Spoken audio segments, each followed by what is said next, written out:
след шанс, без да питам защо.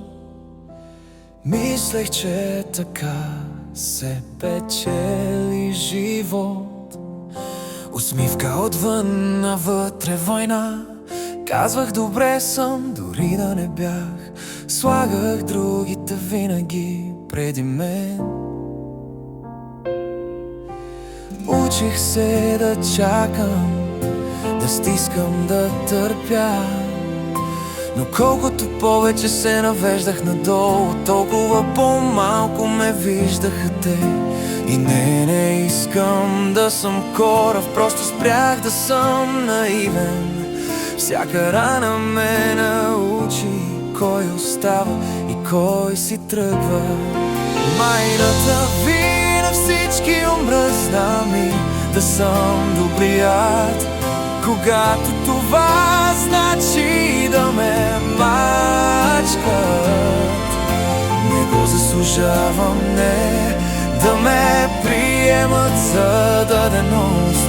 Омръзна ми да се обяснявам защо и аз имам граници. Не го заслужавам, не да плащам чуждите слабости.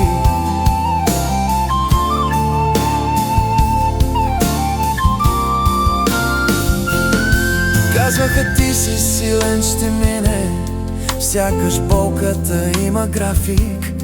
Всеки път, когато падах тихо, се учех да ставам сам. Видях кой ме търси само когато му трябвам спешно, и кой изчезва без дума щом истината стане тежка. Не съм перфектен, не съм безгрешен, но съм истински, това ми стига. Ако трябва да съм лош в нечии очи, за да се запазя, ще го приема. Майната ви на всички омръзна ми да съм добрият, когато доброто боли, не го заслужавам, не.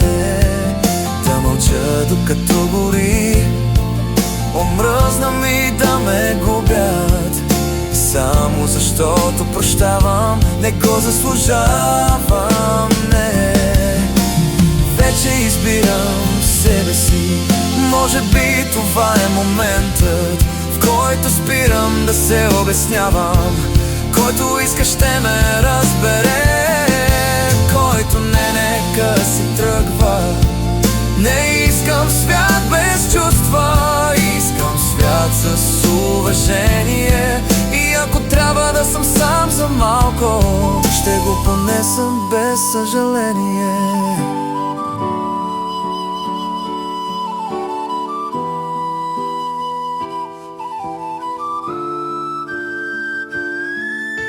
Не съм се променил, пораснах. Не съм станал студен, научих се. И ако питаш защо вече не давам всичко, защото най-накрая разбрах, че и аз имам стойност.